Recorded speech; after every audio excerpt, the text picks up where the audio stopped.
Well, let's start maybe our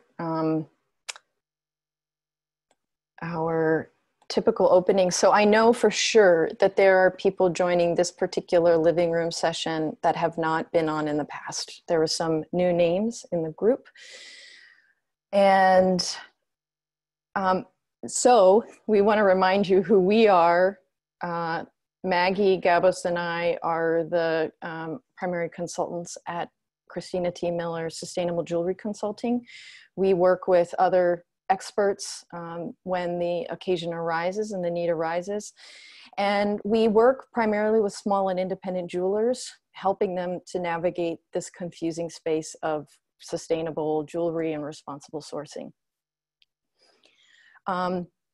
Today is a really special living room session. We're working on developing these each time. This whole living room session initiative began simply to stay connected during COVID because of several conferences and events disappeared, or at least were temporarily halted. And we look forward to seeing everyone again and in person. So in the meantime, this is working out, and we're able to bring some guests from all over the world to our living rooms, so to speak, so that we can chat. Okay, so again, we are recording this. It is a safe space, so we encourage you to treat everyone with the utmost kindness. And if you use the chat function, we prefer that you chat with everyone. I don't want to hear about harassment afterwards with private chatting. And we also wanted to mention that we are going to be circulating a survey to all of you that participate in these living room sessions, because we have some questions for you. We're hoping that you might have some guidance and ideas for us going forward. And we want to make sure we're developing the best things that serve this community effectively. So stay tuned for that. It will be coming.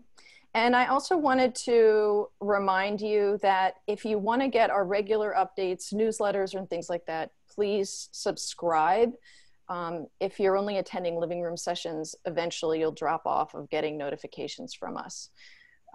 So please join, and Maggie will drop in the link to our form. It's on the introduction sheet, Maggie. Okay. Last little order of business is our next session is August 21st. We're still developing the content for that, so I'm not going to announce it at this time. But mark your calendars, same time, same place, August 21st. Still have a lot of people joining. Okay, well, welcome to those of you that are just connecting now. This particular session today is looking closely at the region of Choco on the Pacific coast of Colombia. An organization we've been looking to some work by Atabaque cites that manual gold extraction is the primary source of income for over 350,000 people in the regions of Antioquia, Chocó, Bolivar, Caldas, and Cauca. We'll learn a little bit more about that today. Our guests have been incredible, and unfortunately, and perhaps he will be joining just to say hello via WhatsApp. We'll see if that works, is Senor Aristarco Mosquera. We did meet with him yesterday as a group. We had a successful test run, but today his internet signal is not working well. Cecilia, can you just give me a heads up if he's going to join? Just say a hello. He'll greet. Okay. So, okay. We also have joining us today, Juana Mendez, and first, let me introduce them a bit. So Aristarco, he has more than 30 years of experience in leadership, in ethnic organizational processes in Black communities in Colombia. And he has regional support, both from local people and from government structures. He was even in the role of government as a councillor of the municipality of Choco in the mid-90s. And many of you are familiar with him as a coordinator of the Oro Verde Corporation. And the preface to this living room session is very much that the story of Oro Verde is how several people came into the responsible gold sourcing space as jewelers. It answered that interest that people had to be able to source gold from a particular community. And in the case of Oro Verde, not only did people see a way to connect with artisanal miners, but they also saw a way to support a group of miners that was especially in need, and in part because they were going the extra mile to uphold responsible practices at the mine. So there are a slew of videos that you can watch on the internet of how they move through the water system, collecting the boulders that have moved there over time, using that to build retaining walls, and then a replanting process to ensure that there is income generated from the site and that it's rehabilitated afterwards. So it's quite a beautiful process, and it's one that Aristarco is committed to protecting in an area that's at threat due to large scale. Many of them are telling us this is illegal mining happening, that where they're coming in with larger backhoes and methods to mine there. Next, I want to introduce to you Juana Mendez. Juana is first an economist, then a jeweler, now an incredible researcher into the traditions of jewelry on the Pacific coast of Colombia. She is a published author and will be sharing with us some of her research and some very interesting findings of the relationship between jewelry and the maintaining of cultural identity and tradition in the area. We also have Ana Maria Sierra. She is also Colombian and is launching a program called Moda Elan, which she'll tell us a little bit how even her original idea has been transforming the more she learns about the communities in Choco and in the surrounding area. Cecilia's ready. Aristarco was unable to do the Zoom, but he's here with me on WhatsApp, so he can say hi if you guys want. Yeah. Okay. Dele, señor Aristarco. Buenos días para todos los participantes de este tan importante evento. Espero que sea un éxito de todas las actividades que tengan programado, y estamos puestos para contribuir a ayudar en lo que podamos desde acá, desde la selva del Chocó, uno de los pulmones del mundo. He's very happy to be here among us. He thanks all of you for sharing this experience, and he says hi from the beautiful rainforest of Chocó, one of the lungs of our planet. ¿Alguna otra cosa quiere añadir, señor Aristarco? Sí, que estamos puestos como las comunidades de este sector a participar en todas estas decisiones que tomen a beneficio de las comunidades en el tema de la minería responsable.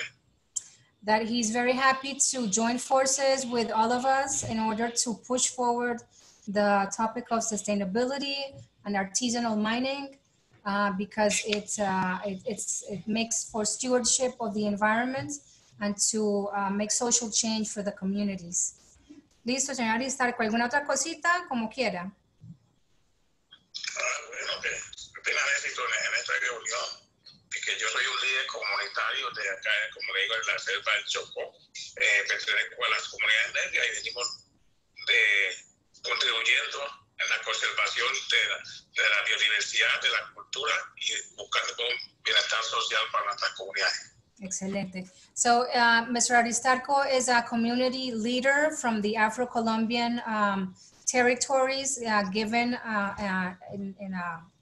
in a major legal battle decades ago And they're happy to share with us their experiences about their community, how their people make a living, how to be sustainable in their mineral practices. And he's excited to be here with us and collaborate as much as he can. Señor Aristarco, le agradezco. Thank you so much. Thank you. So our plan, given the connectivity issues for Aristarco, our plan is to get with him separately and record a conversation that we can then bring to you all. So if there are some particular questions that you are having come up for you, that you think he may be the best person in this audience to answer and speak to, please put them in the chat, and then we will accumulate those as we go. I know many of you were hoping to speak with him, and I know that Juana, who is here next, she was also very much looking forward to sharing her conversation and ideas with Aristarco in front of you all. So they've also spoken and coordinated. Finally, though, I need to introduce to you Cecilia Echeverri. She was just speaking with Aristarco for us. She is our translator for this event today. We're very grateful. And she's a jewelry designer and former social development consultant. She's also the marketing and communications manager for the International Color Gemstone Association. She is Colombian, and she's worked in sales and marketing in the jewelry trade for many years. But she also has significant experience working on projects with the UN Development Program, the Inter-American Development Bank, and the Carvajal Foundation. So we welcome her to this today. So as it goes along, Cecilia, thanks for your help. Okay. All right. Well, Juana. Christina, sorry, may I suggest, yes, if Mr. Aristarco can stay with us, it would be wonderful if he could, the way he just did it, because I think we all understood, he could participate a little. I think it worked. Just Cecilia showing us the WhatsApp and so on. If you consider it, I think it'll be wonderful. Cecilia? I think he doesn't feel comfortable in that sense. He'd rather do the one-on-one and produce a little document with us. Perfect, perfect, perfect. Yeah, because it's difficult for him to hear our, it would be torture. It would not be a comfortable situation to deal with that. So let's, Juana, instead of jumping right into your research, since Aristarco is not here, why don't you describe for us the region and your awareness of how mining is happening currently, and then tell us a little bit about jewelry, and then we'll move into some of the more specific questions. So just give us a little introduction. Okay. It is better for me to speak Spanish. Cecilia, help me, please.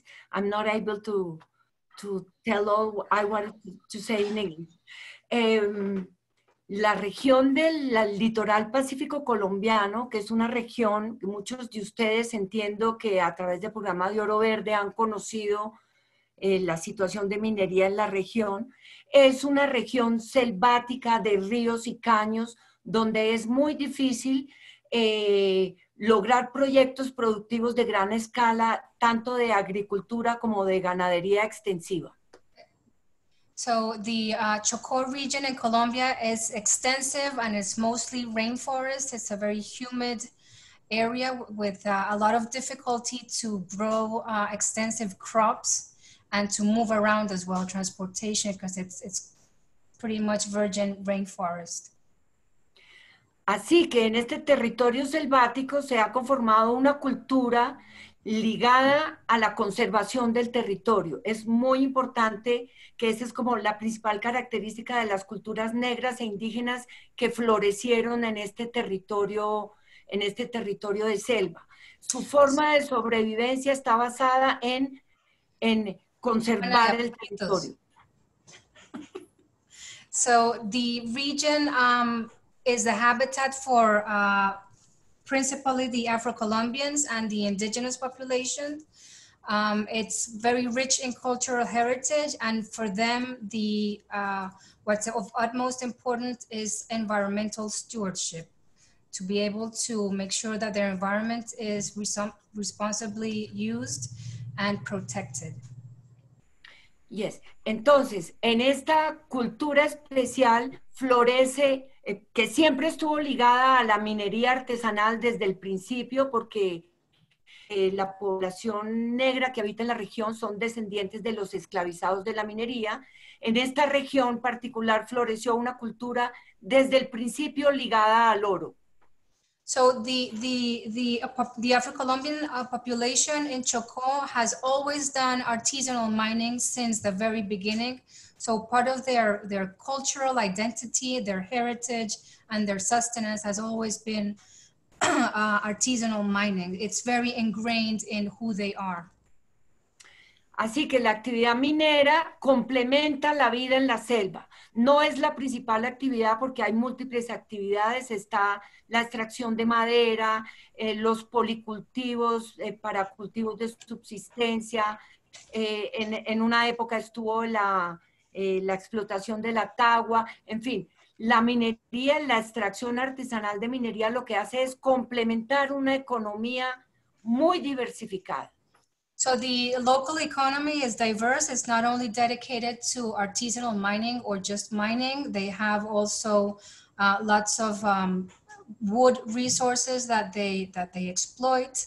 They have other sources of income and sort of production, not only mining, but mining is a big part of their heritage in that sense. Así que es una cultura absolutamente ligada al oro. Es nacida del oro y vive del oro. Entonces, como ustedes saben, la llegada de la maquinaria, de la minería mecanizada rompe este equilibrio de una cultura respetuosa del medio ambiente que sabe que si no lo cuida, no sobrevive. Mm-hmm. So the native population is aware that as soon as more industrial scale mining starts taking place in their territory, the sustainability, the effects in the environment will be so harsh that it compromises the future of the mining, even though gold, of course, is part of their identity. And this is one of the points of the challenges that they face right now, how to control more industrialized mining. Yeah. Y hay un concepto que a mí me parece muy importante para entender cómo se habita el territorio por parte de las comunidades negras y es el concepto de ahorro. La minería artesanal era una mina que no era sino cuestión de tiempo ir sacando el oro, era cuestión de una o dos generaciones ir sacando el oro de la mina tradicional familiar.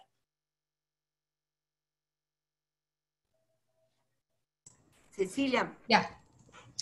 The traditional way of mining for them was in family units. And of course, when you do this manually, you take a little bit of gold out of the earth. You're not over exploiting it. So it's a sustainable productivity and it's a sustainable resource because you push it into the future. When you come in with the machines, you just dig up as much as you can. Whatever is not dug out is further entrenched into the earth and these people don't have even access to it. Así que ese concepto de ahorro de largo plazo, que significa tener la mina e ir explotándola poco a poco con la capacidad artesanal, ese concepto de ahorro se destruye. So, of course, when you have your territory and you're little by little mining your gold in an artisanal fashion, you are sort of saving a little bit of that mineral for future needs. And that saving or investment into the future is lost as soon as the industrial practices start coming in. Entonces, la minería de gran escala, la minería mecanizada rompe esa forma de sustentable de habitar el territorio y eso significa también, por supuesto, romper romper la cultura local que se ha desarrollado alrededor de esa forma particular de habitar el territorio.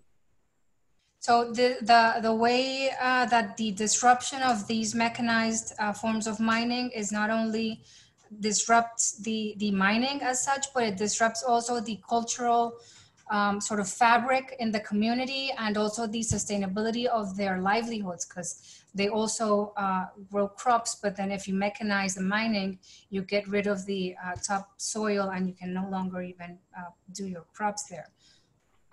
Cristina, este es el escenario global de la situación de la cultura local y la minería y la relación con el oro. ¿Tú quieres que hablemos de la joyería ya o seguimos hablando de minería? Sí, first, though, I'm curious if Ana Sierra, is there anything you would like to add to what Juana was saying before we, you have to unmute. You have to unmute. We can't hear you. Ana María, el micrófono. Eso. Okay, give me a second. Yeah, I would like to refer to what Juana means by mechanized mining, because there might be the main way that there has been mining in this Pacific region has been illegal, and I would say illicit mechanized mining. It has been since the 90s, and all of this comes from the readings of what Juana has researched. In the 90s, the pressure that the guerrilla had from the government on the South and the opening opened the way for mechanized mining from the guerrillas, and also the price of gold coming up, the easy way to take it out of the territory through the ocean. They send it to Panama and they launder it, and it many times enters the mainstream. It's really sad. And so the point is that the mechanized mining in Chocó is not usually a legal industry. It has been almost always illicit mining, and the money goes to fund these out of law organized crime organized schemes.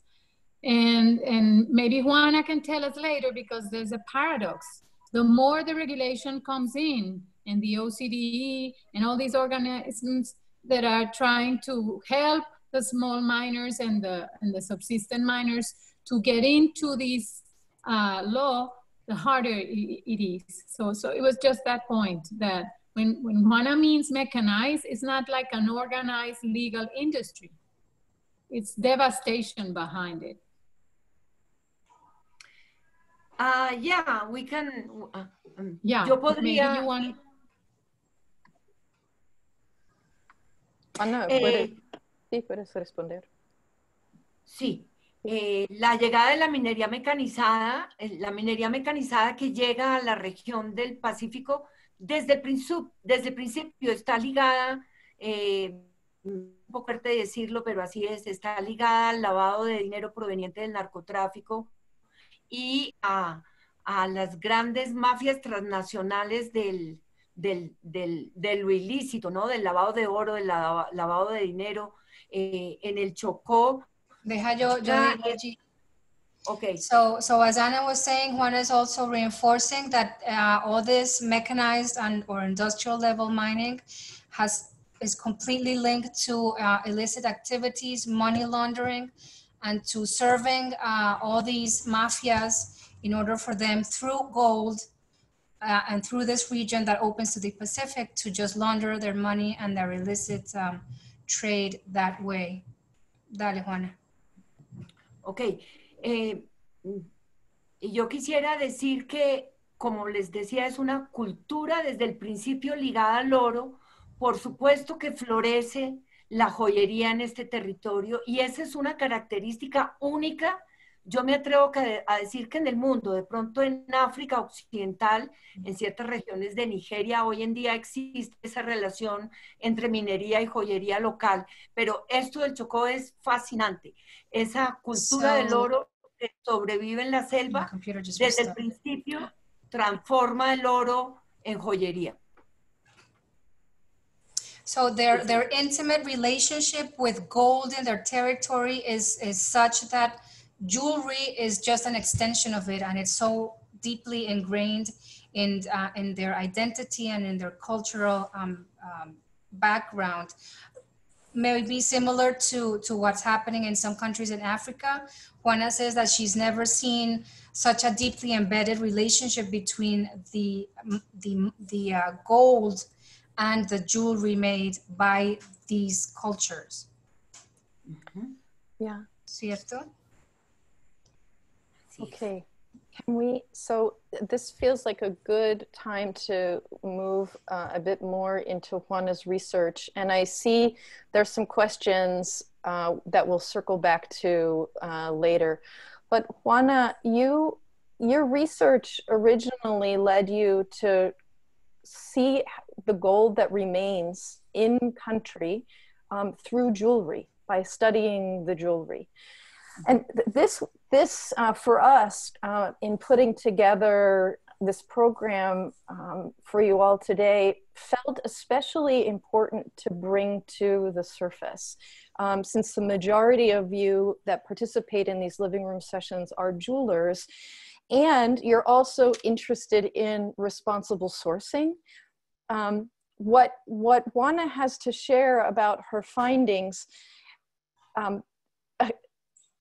challenge us a bit in our desire to source gold from responsible sources, while it is also a material that is needed to maintain the culture of the jewelers in this region. Mm-hmm. So Juana, tell us specifically a bit more about your research and what it is that you are hoping your findings show us. What would you like to share specifically about your research? Okay. Would you like your images? Yes, wait a second. Okay. I can show you some pictures, a little bit of pictures, so people can understand the context, the natural context of this culture that flourished, this jewelry that flourished in this gold culture. Can I show you the pictures? Please. Ok, entonces, compartir pantalla. Compartir. Wait a second.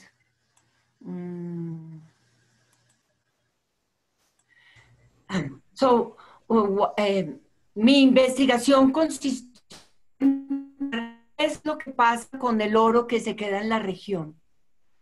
Cecilia. So her research is about what happens to the gold that remains in the region.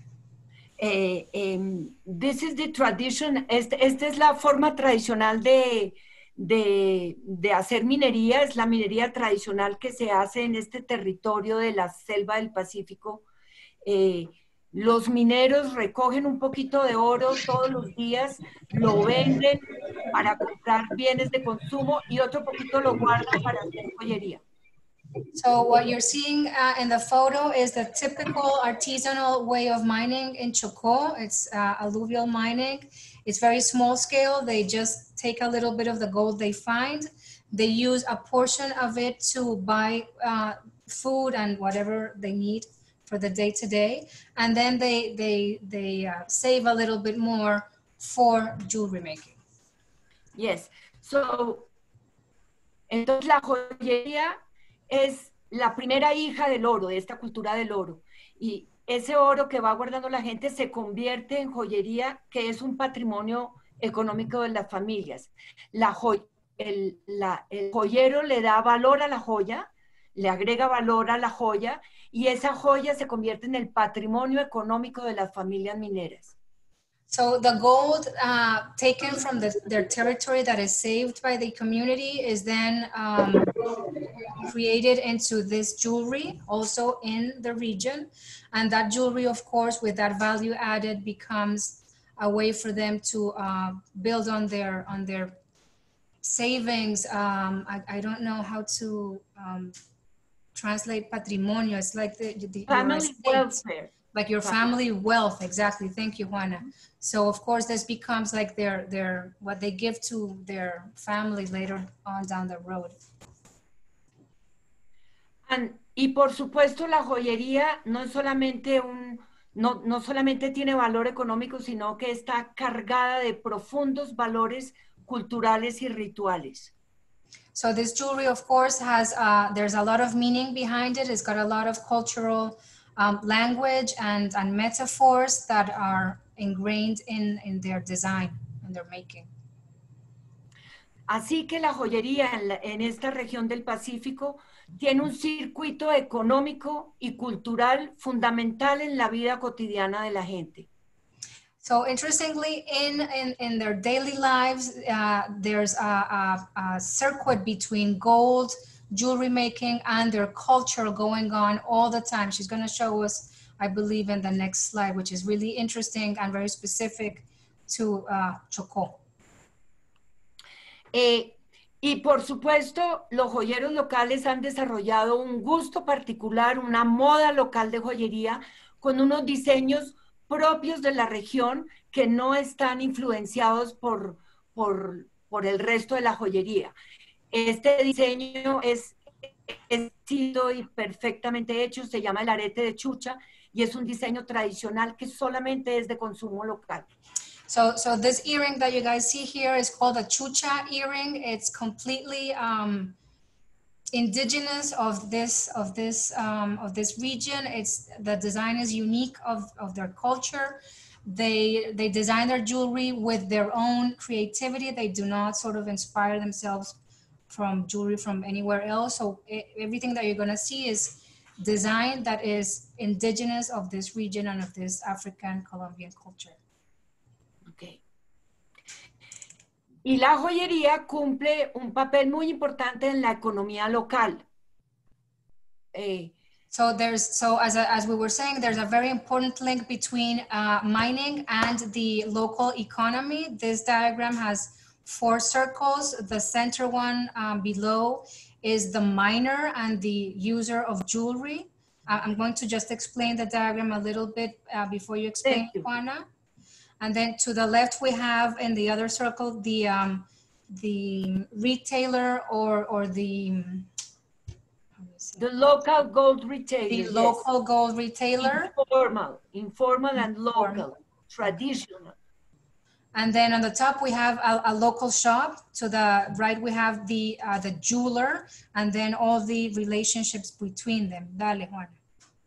I am sorry I didn't translate this chart to English, pero lo que yo quiero mostrar aquí es que la joyería hace parte de un circuito económico y monetario en una economía poco bancarizada, donde hay poco acceso al dinero en especie. La joyería es fundamental para garantizar el flujo de compras y de bienes y servicios. Eso se llama tiene un circuito económico y monetario.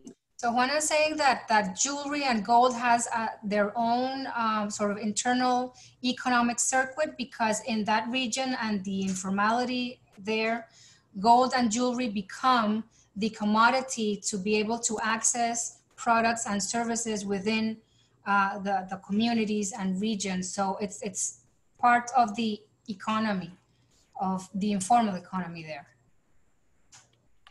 Entonces, la llegada de la minería mecanizada rompe este equilibrio porque acaba con las fuentes de oro cercanas a las familias que tradicionalmente se dedican a la minería. Ese oro ya no se consigue, se acabó, se lo llevaron las máquinas. And the problem with the mechanized mining is that because they dig out most of the gold, then the local economy has no supply of the material to be able to exist in the first place. So that economic circuit is completely sort of divided or cut, and it was perfectly sustainable and working. So when there's no more supply of gold to feed the jewelers, then the economy sort of stalls. Exacto. Este es un patrimonio cultural en riesgo porque los joyeros ya no tienen acceso al oro porque los mineros no están sacando oro. Se acabó la minería cercana, se destruyó el territorio y está en riesgo la reproducción de este circuito económico y cultural. So the problem is that these mechanized mining has pretty much depleted the environment. They have over-mined the area, so there's no more material, no more gold. And of course, the cultural heritage of these jewelers is in risk of being completely sort of dissolved because they just don't have the supply of the material to make things happen. ¿Cierto? Eso por un lado. Y por otro lado, ha llegado una competencia enorme para los joyeros que son las compraventas, que han llegado al territorio y que están ligadas a esta economía ilegal transnacional y han desplazado a los joyeros en esta cadena económica de la joyería. And then the other problem, apart from that, is that these new sort of businesses have sort of flooded the area and have further disjointed the local relationships between the gold, the jewelers, the community, the livelihood in that region. And it's a competition that they're not prepared to handle. And they're further displacing their jewelry making and their gold mining.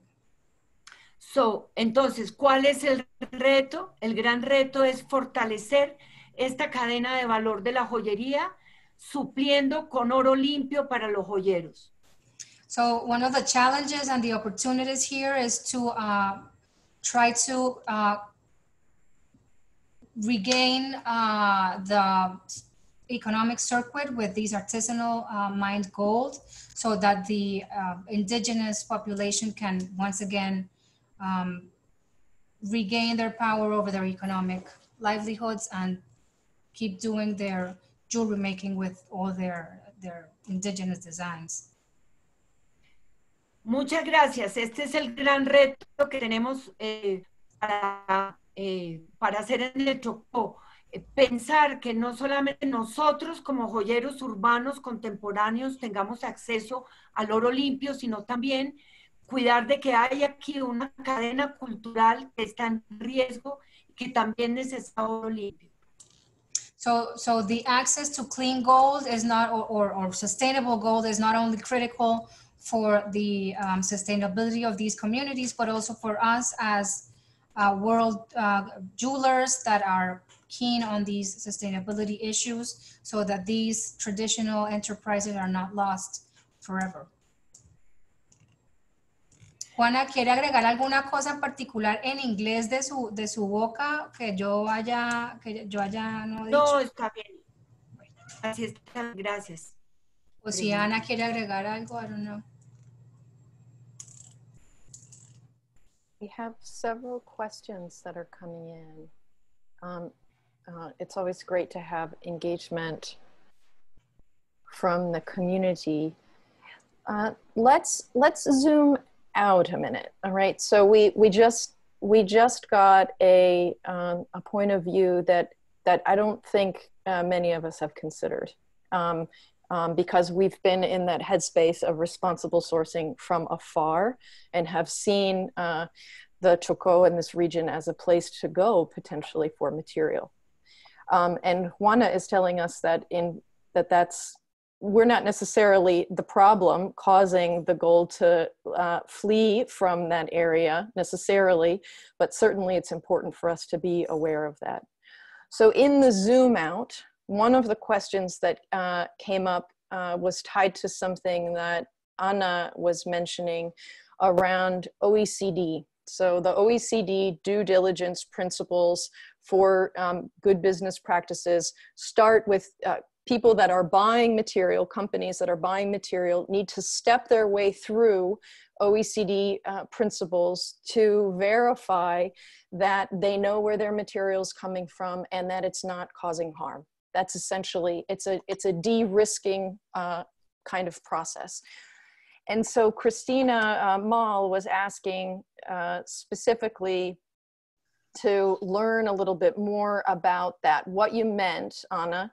And then Nicholas, who is one of our, just a participant right now on, provided a comment back. So Anna, would you clarify what you meant by well-intentioned regulations making it harder for artisanal and small-scale miners? Yeah, what I mean is that regulations in Colombia, and also the as you mentioned, they have good approach, but they ignore this circuit between subsistence mining, jewelry, and local economies. For example, if you go to the National Mining Authority in Colombia, one of the main purposes, although they have in their mission understanding and knowing that in our country, small mining activity is really large, but they are speaking about productivity, for example.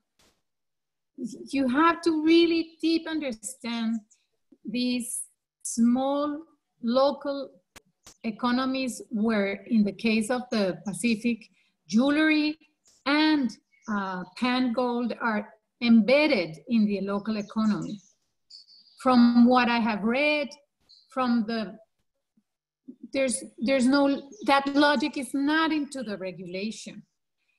If you go to them and you ask, and they're willing to help, panners can register themselves at the local mayor in order to be able to sell so-called legal gold to the mainstream. Very difficult for them to do it. I have heard from local people that there is this small, I don't know a better word, I don't want to use a hard one, but it's like a small mafia to help the small miners get registered in the major. It's like, if you don't know how to, I can do it for you, but then you have to pay me. One. And in the other hand, I heard in a committee that I work with people from Fairmine, from ARM, that for refiners, it is easier to get gold from one large provider because of logistic costs. So all the logics of our current economy and the regulations that come with it do not have in mind these small economies where jewelry and gold are embedded. Mm-hmm. And where culture, economy, and sustainability are all together. That's... Thanks. And Nicholas, would you like to, you expanded in the comments, but we'd like to give you a chance to say what you've observed if you want to hop on. Sure thing. So just to complement a little bit, I think what we're seeing a lot in the case of Colombia is that the OECD guidance does, essentially, if you're applying a set of principles for better responsible production, which means you're raising the bar for AM miners or small scale operators on what they have to do to be able to comply with the law.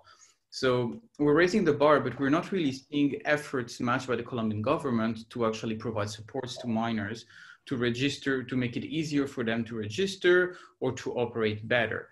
The few efforts we've seen have been relatively limited in scope and geographies, and somehow few last decisions have been a little bit puzzling. Now the government is rolling out a new platform to register artisanal miners, and it was already difficult for them to do so before, but now in the new platform, they have to provide an email to be able to register themselves and follow up their administrative steps, which in a lot of cases in Choco or in the Amazon or in the Llanos, just because simply of logistics, you will not have internet coverage, or people will not have IT education, especially the older category of gold banners, will just leave them outside of the loop. So it's an issue of raising the bar and not providing a little step so they could actually climb it, essentially. Is your observation that would you assess that if it were to work, it would benefit the miners, or is it benefiting? Is it more of a benefit to the companies that are purchasing the material? They get to say, I'm doing this particular thing, I'm responsibly sourcing my material. So who do you think, if the process would work and the government would be able to provide appropriate services, would that be of benefit? And first Nicholas, and then I'm curious how Juana would answer that too. I think it could be of benefit of the miners on the theory, but that's something that has to be demonstrated by facts, that by selling to the legal circuit, they could actually sell their gold to a higher price, to a better price, and even in certain cases, with what used to be Oro Verde, and now the work of the BGI through Fundación Tabaque and the like, and Anexpo, if you have a premium to that, if they can gain more money by actually being formal, it could be a boon to them.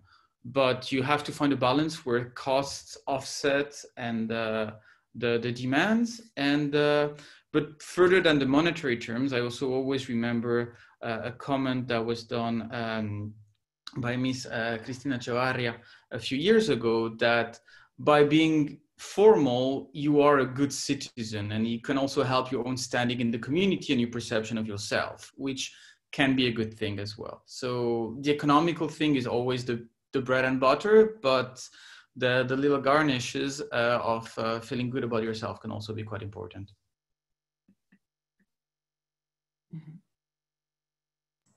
Juana, ¿sí entendió la pregunta que le gustó? Sí, sí. Sí, es muy interesante esta discusión sobre los beneficios o no de la formalización. Lo que sucede en el Chocó con este pequeño circuito económico y cultural que yo les estaba mostrando es que para la gente es imposible, para los joyeros de Chocó es imposible conseguir oro certificado formal. Entonces, una alternativa que yo he hablado con los joyeros de Quito. Déjame, yo digo esa parte. So Juana, she was saying that for these local jewelers, it's impossible for them to get their hands on sustainable gold, number one. Number two, dale, Juan. A los joyeros del Chocó les produce profunda angustia que a su mesa de trabajo llegue ese oro contaminado, que también los contamina a ellos, porque limpiarlo del mercurio es un proceso terrible. A ellos los mortifica enormemente esto. There's sort of access to gold that has not been completely purified of mercury and other toxins is something that is very anguishing for them, because of course for them to clean that gold and get rid of all these other elements is a hassle, it's toxic, and it's a very big problem for them that is very stressful to them. Entonces hemos hablado con los joyeros de Quito en particular la posibilidad de establecer una relación informal basada en la confianza, porque la cultura negra del Pacífico es una cultura de la confianza. Para conseguir 2 o 3 proveedores de oro y crear un fondo de joyeros en Quibdó, un fondo para adquisición de oro limpio por parte de los joyeros de Quibdó. La idea es hacer un pequeño experimento informal, local, fundamentado en los lazos de confianza. So what they would be willing to experiment with is to have access to sustainable sources of gold in an informal setting, one made out of trust, one made from the deep ties of the community, something where a supplier can give them access to this gold in terms of trust and sort of informally. y esa informalidad, cuéntanos un poquito más de eso que no entiendo. Las familias extendidas, que son las familias mineras, siempre hay lazos de confianza con algún joyero. Los joyeros brotan de las comunidades mineras, entonces siempre hay lazos de confianza para conseguir el oro, y yo creo que si hacemos un pequeño plan piloto, bien, con unos buenos protocolos, podemos crear un fondo de provisión de oro limpio para los joyeros, por ejemplo, de Quibdó y de Ismina. Es un ejercicio totalmente distinto a lo que está haciendo Cristina, a lo que está haciendo los joyeros que están aquí oyéndonos, porque es un ejercicio local, fundamentado precisamente en las cadenas culturales de relación locales. So the idea is to make a sort of fund, a small informal fund with these jewelers from Quibdó in particular, to make a sort of pilot program to provide them with clean gold and with trust and informally, so they can start again doing their jewelry with a fund that would sort of back them up. Ana, no sé si puedes ahí agregar algo. Y sí, pero sobre todo que sea una cadena basada en las relaciones culturales tradicionales que se han establecido entre los mineros y los joyeros. Restablecer esta cadena. So the idea is that this fund and that this pilot program will also nourish the community ties that are already there in the community and strengthen them, because this is the key to the success of this pilot program, that it should trickle down within the community and reinforce it. Correcto? No, I think the point that Juana is making is that for us, contemporary jewelers, and some of us traders, or we have in the audience people that does refining and so on, what's important is to have a source for non-conflict gold. And the point for Juana is that in this region, what happened with the illegal and illicit mining is that it broke not only biodiversity, but a backbone in the local economy that also is embedded with culture. So her proposal is to help recreate the trust funds that already exist in the families and support them in order to get clean gold from their very same panners. It's just reconstructing this, how do you say tejido? This web, social net. Web network. So, and because of her experience and the demand that is meeting, this economic and cultural support the local system, suggesting only two towns, and put the clean gold back in this circuit so as to help it come back, because it's the whole tradition is disappearing. Mm-hmm.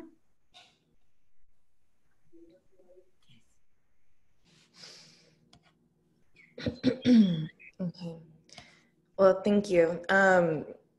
So it sounds like what's being described is a real conflict between how it has been and how the families in the community that's been there for generations exists versus the industrial mining that's been happening over the last few years. And something I'm just imagining is that being in this time of COVID, it's kind of accelerating potentially that conflict, because we're seeing such a high rising price in gold. So I could imagine that's driving more of a demand for this illicit mining. So we have a question from Sharon about asking if the rising gold prices are further disrupting ASM in this area. And then another question, so talking about kind of how COVID is impacting the communities right now, and then also looking at opportunities. We have a question from Deb asking if there is some ideal balance of the percentage of gold that this community would like to be selling versus holding on to, or you kind of just noted one way which we could support taking things in the right direction in terms of the financial aspect, but is there a balance in terms of the supply that we should be aiming for? So Juana, do you want to speak to this, and then maybe Ana? Well, yes, la guerra comercial entre Trump y China, pues ustedes saben mejor que yo, todos los actos que ocurren, el oro siendo, bueno, lo saben mejor que yo, el oro siendo una oportunidad de especulación y de valor en los mercados internacionales. Cada vez que el precio del oro sube, aumenta la depredación del territorio del Chocó.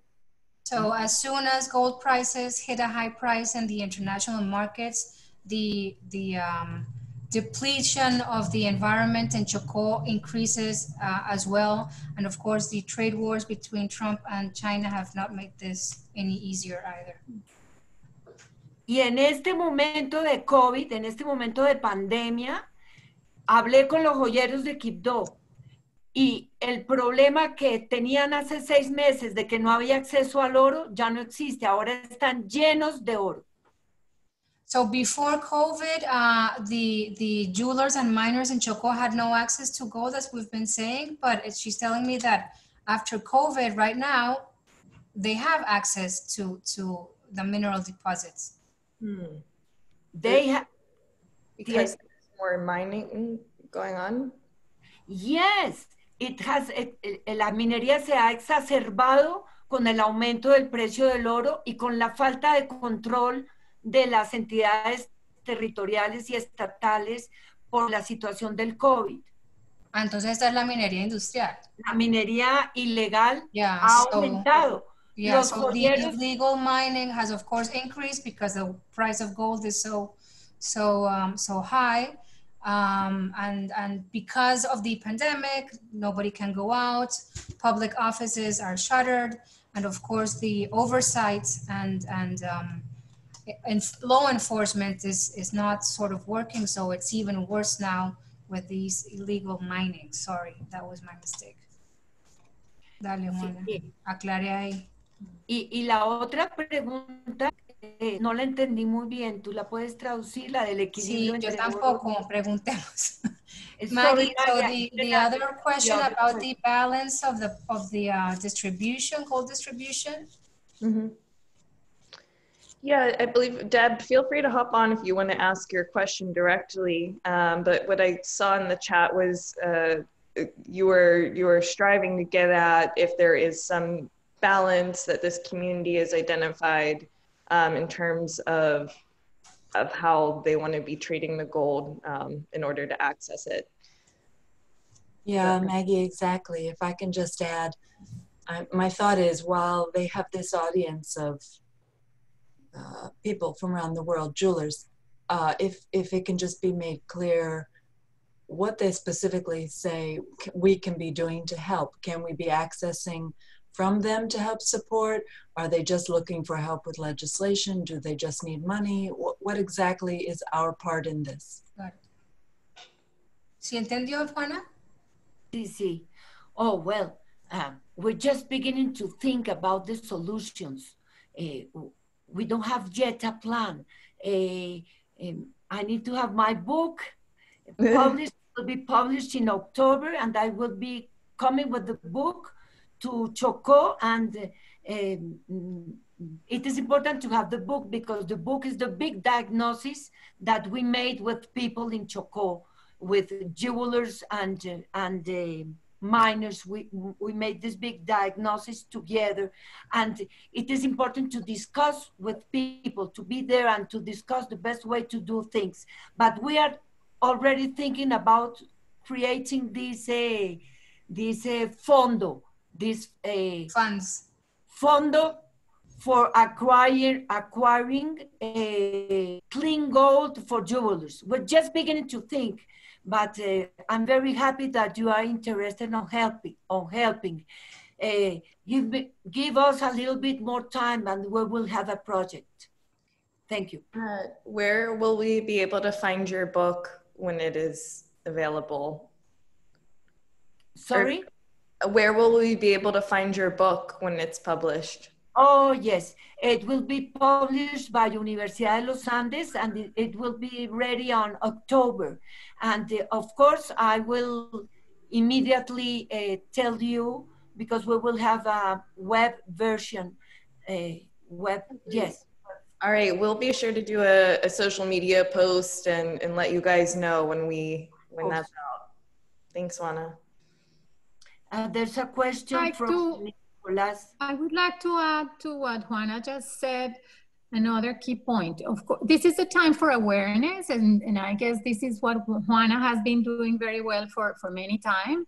She's raising awareness on this issue. Not all the countries have the same phenomenon in illegal and illicit mining, and Juana has done an incredible work in raising awareness on this embedded economic, cultural, and environmental problem.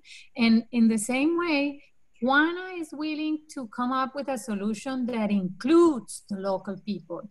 They call us paisas, for you to know. Paisas is there and doesn't belong to the community. And as they see paisas, local that tourism, locally managed, it's really key that the solution comes from there. And that is not like us paisas telling them how can we do. And even though it's very well, everything that some organizations are doing to buy the gold, to refine it, to put it in the market, and it's welcome.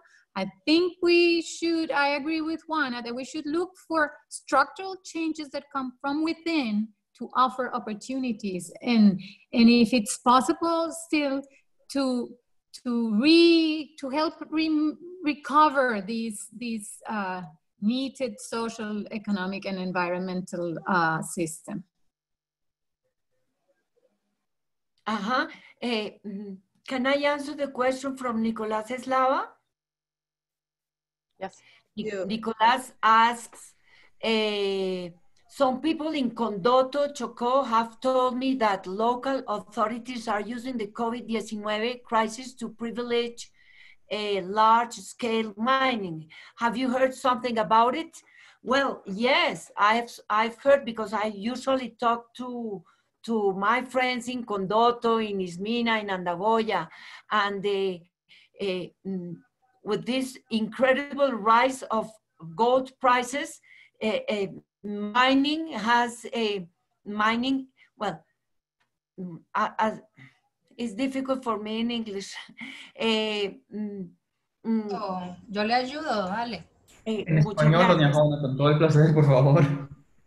Muchas gracias. Pues resulta que no soy la gran experta en todas estas relaciones de actores formales e informales de la minería en el Chocó, pero más o menos conozco. Hay gente que conoce mucho mejor este tema y si quieren bibliografía yo les puedo dar.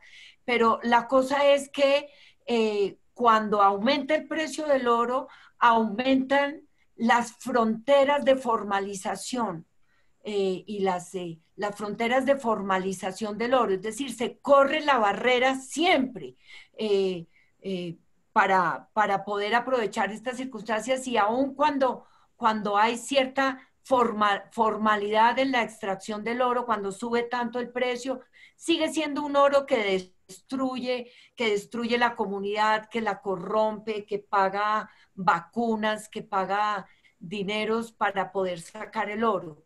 Así que sí está sucediendo eso. So Juana is saying that because of COVID, the mining activity illegally has pushed boundaries, and they're mining illegally even more and more and more because of the high price of gold, and because, of course, Everything else is down, so they have sort of the space to just push forward.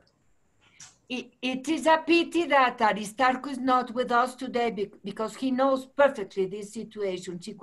He could explicitly and precisely tell us about this, but he's not, unfortunately. We'll be sure to ask him. It's our commitment to all of you that we will get some of his responses to these questions too. Something that strikes me as interesting that could even be a potential strategy for this fund is investment. Gold is predicted to increase in value exponentially over the next several years. It seems if you are an investor with conscience, knowing that it is not a win-win situation for everyone when the price of gold rises so high, would it not be possible to create a collective investment where when that price of gold continues to increase, it's a bet, are we willing to take it? I don't know, but that's what is being forecasted all over, that the money that is earned at the sale of that gold when it's at the higher price becomes a source pot of resource money for projects like this. I follow the World Gold Council, other organizations, and regularly we are seeing how joyous investors are that the value of their gold is increasing. Are they reinvesting that in communities of need? I don't think so. So part of our work, I know there may be folks on here with a difference of opinion, but part of our work is to reveal that just because some are benefiting from high gold prices, it is not mirrored at the beginning of the supply chain or among individual cultures. So there may be the others that know a lot more about the economics of that system that may help with that. But if we had an investment fund for gold that had payback, could be a pretty incredible thing.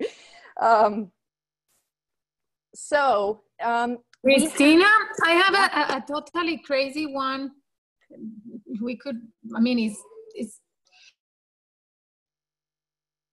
I come from Colombia, and Colombian coffee is listed in New York in the C contract. And only Kenya, Ethiopia, and Colombia have a prime because of the source of the coffee, and because, of course, there is this not subjective but objective cup that makes a difference. I keep thinking, what about in the London fix, in the medium future, create premium sources because of the intangible that they bring with it. And that premium could help fund some of these communities, local circle systems. I've seen yesterday Congo Fair Gold, I think it's the name, and it's investment. I mean, it's money behind it. It has impact, and they're willing to make money. So it's kind of crazy, but it already exists in coffee. And what about thinking a differentiation for some origins? It's definitely a conversation to continue. I want to honor that Anna, your guest, Nestor, is on the call, and we have some images of his jewelry. Can we invite both Nestor, and I'll pull up his images to share on the screen? Sure. Nestor, great. I'll tell you a little about what you're going to see. Before and after the chains of Choco, my small jewelry business that is like home for traditional masters, and we also do contemporary urban jewelry, the complete proposal changed because after I read and that is that we were trying to build up this like luxury brand, very anchored in this French way of selling dreams and so on. And now we became more like activists of what should jewelry be and how these wonderful pieces should always travel with the history of the origin and the history of their makers. And so there is Nestor work. Maybe he can tell himself where he comes from and how Juana connected us. Néstor, ¿se puede conectar, por fin? Que prenda el micrófono. ¿Néstor? Sí, aquí estoy. Ok, ¿puede poner la cámara? ¿O está en pijama? Creo que ahí está, ¿no? Ok. Néstor, buenas, bienvenido. Néstor, Gracias. acabo de contar un poco cómo el trabajo que hacemos en Moda Elan cambió mucho después de que conocí la investigación de Juana y que Juana fue quien nos presentó y cómo ahora pienso que esto que yo tenía como una aproximación exótica hacia estas joyas, hoy las veo como parte de un patrimonio y siempre tienen que viajar con quien las hizo, con su autor y con la historia del origen. I was telling Nestor that now this exotic approach that I had towards this jewelry changed. And so I'm asking him if he could tell us a little about his jewelry and his tradition and how did he learn it. ¿Cómo llegó a la joyería, Néstor, y cómo aprendió a hacer todo este trabajo? Cuéntenos un poco sobre Itzmina, de dónde viene y el trabajo que ha hecho. Bueno, yo vengo de una tradición familiar. Yo estudiaba en las mañanas y trabajaba en las tardes en el taller de un tío, se llama Pedro Manuel Ibargüen, que Juana lo conoce.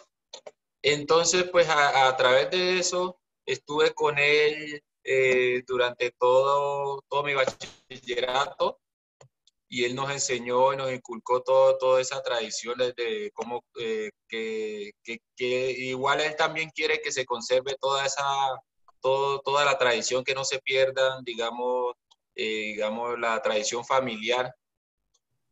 Okay, now Nestor is telling us that he learned when he was young with his uncle, who himself had learned from a member of the family, and Nestor and his uncle want this tradition to be kept. Now I would ask Juana, ¿quieres tú? Pensaría que queremos a Néstor y su trabajo y para que sigamos en esta conversación muy alrededor de esta tradición, si quieres tú hacer algunas preguntas a Néstor. I'm asking Juana if she wants to make some questions to Néstor, so we keep on talking about her work. Sí, every family in the Chocó mining tradition region is also, jewelers are usually miners. Everybody is a miner. I would like to ask Nestor what is his relation with mining and his family's relation with mining. Néstor, quería decirle que generalmente hay una relación muy estrecha entre joyeros y mineros y siempre en la familia de los joyeros hay familiares mineros. Cuéntenos de su relación con la minería y de su familia extendida relacionada con la minería y la joyería. Bueno, digamos desde pequeño, digamos que tenía unos 5 años, mi abuela me llevaba a sacar oro, pero de las playas, no en mina corrida, sino de la playa. Que digamos a medida que el río mueve la tierra, entonces el oro sale como a la superficie y queda arrastrado. Un momentico, Néstor, porque después no soy capaz. Since I was 5 years old, my grandma brought me to pan gold, but not from the river, but from the how do you say, beaches. Like when the river goes out, then in the sides there's this land that you could mine on. Listo, dele. Pues sí, ella, digamos, por ahí inició, digamos, el conocimiento, digamos, de cómo conservaban el oro, que ellos lo conservaban supuestamente para que adquiriera más peso, lo dejaban en orina en unos tarritos. For the gold to be heavier, they left it in some small pots with urine. Ajá. Sí, entonces pues digamos, eso era como la costumbre. Digamos, no usaban el mercurio en ese tiempo porque, digamos, por la cantidad pues era poca. Entonces utilizaban la baba de unas hojas o la corteza de unos árboles. Y entonces eso suelta, con agua suelta una baba. Y entonces, yeah, at that time, because of the small amount of gold, they didn't use mercury. They used the, how do you say that, same, la savia, like the liquid that comes from a tree to clean the gold with water. Luego mi papá trabajaba también con motobombas, y era como un poco más, es más sofisticada, digamos así, que la minería corrida, porque ese ya es, digamos, con un motor, pero igual no contamina ni destruye como las máquinas. And then my father used to work with motor. How do you know the word for motobomba? It's a pump that pumps water. Water pump.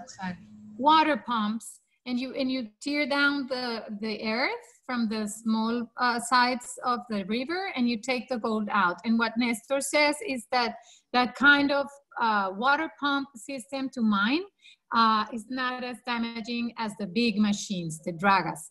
Juana, do you have a picture of one of these mechanized systems? Yes, I will look for some. Please look for it. Okay, Nestor, puede seguir.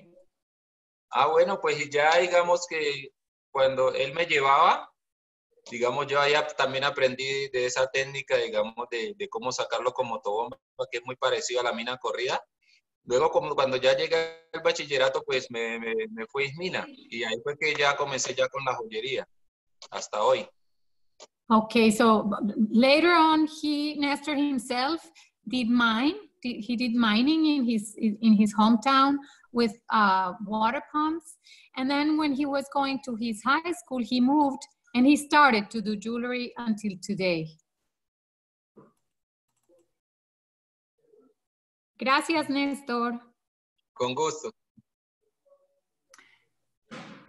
Néstor, están preguntando que si el sistema de la savia con agua todavía se puede hacer para no usar mercurio. Pues, digamos, es que eso se... Déjeme traduzco un segundo la pregunta. Somebody asked in the audience if this system to use the liquid from the tree can be used today to clean the gold without using mercury. Sí, Néstor. Pues eso funciona cuando es a pequeña escala, porque digamos que la minería mecanizada saca gran cantidad, entonces es muy complicado. Para ellos es mucho más fácil hacerlo con el mercurio. Digamos, la baba pues saca lo limpia, pero no le saca, digamos, el mercurio. Okay, yeah, Nestor says it works for very small amounts of gold. For large scale, mercury is being used all the time with these mechanized systems. Cristina and Juana, back to you. Gracias, Nestor. Con gusto. No, I'm sorry, I didn't find I have no access to my pictures in this moment. I can't show the motobomba system in this moment, I'm sorry. I'll try to look. Several tests have been done using the plant method that's traditional to the area without consistent results, unfortunately. So there are lots of solutions being explored for mining without mercury, and someone who's working on that was inspired by this region is Toby Pomeroy. He was unable to be on the call today because of a conflicting meeting, but so mercury-free mining initiative. But the plant story always is like, oh my God, that piques people's interest as this possible solution, but it hasn't proven itself to work in other locations or on scale. To my knowledge to date. Well, we would love to take one more question from the group before we wrap up our conversation today. If someone has a burning question they'd like to ask right now, otherwise I'll pull from what's here.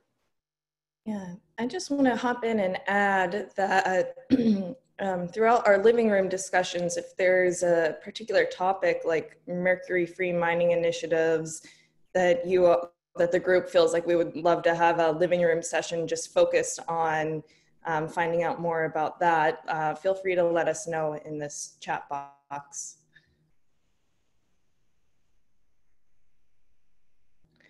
So, all right, I guess we can move towards wrapping up if there aren't any further questions.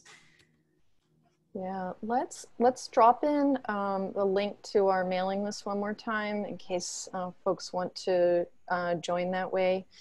Sure. I want to thank, let's do this. Let's do the wrap up. I think it's really important to acknowledge Aristarco, even though he's not here, his incredible efforts. He has held the space for responsible mining in the face of great loss, and despite the fact that he doesn't really like mining. He didn't want to be a miner. He was forced to be a miner by way of transport, his ancestors' forcible transport from Africa to that region. So it's a fascinating circle to cycle back and sort of be able to be in the presence of someone who is working so hard to keep good practices. So please search Oro Verde and you will see the videos are not what you have in your mind for artisanal gold mining. It is a beautiful practice that he is working to maintain and uphold. And it inspired the founding of the Alliance for Responsible Mining and the programming that they have in place. So we will make sure that we bring more details about Aristarco's story. There were several interesting ideas that came up during the session today about how this group may be of assistance to the region. And I was also noting a program I'm involved in is called the Clean Gold Campaign. And I think based on this conversation today, even though the Clean Gold Campaign is under the umbrella of the, keep saying Alliance, Amazon Aid Foundation, they are the producers of the film River of Gold. Amazon Aid Foundation is launching a Clean Gold campaign, and it involves the collaboration of a network of people working together to address some of these big challenges. And I think this might be one of the perfect programs to sort of put some collective energy into to work on. Again, look for the recording. Many thanks to Cecilia for your translation, Anna for your translation and your insights, and for sharing us, bringing Nestor to the group. Nestor, thank you for joining us. Muchas gracias. Espero partir. And Juana, your research is bringing so much new insights into this group that I truly do not think we considered beforehand.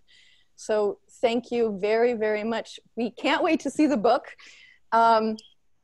And it's interesting, trained as a jeweler in art school, one of the books we all had access to was a book called Loop in Loop Chains. And I bet there are a lot, I can see Sharon Z is nodding.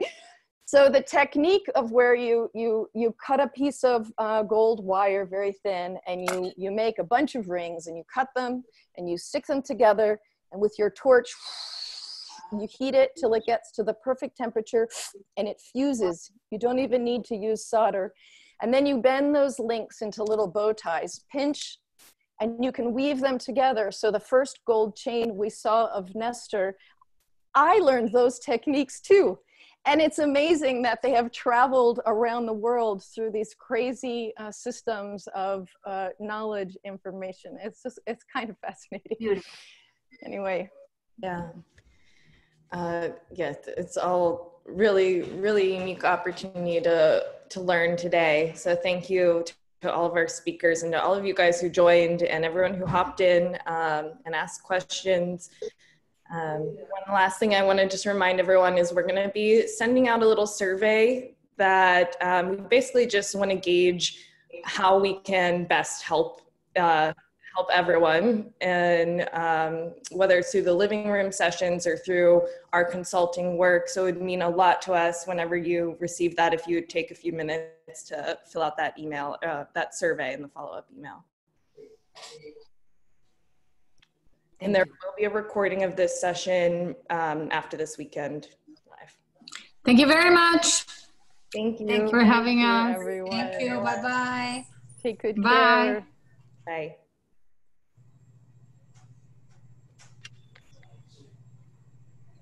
For our speakers, if you want to stay on for just a few minutes so we can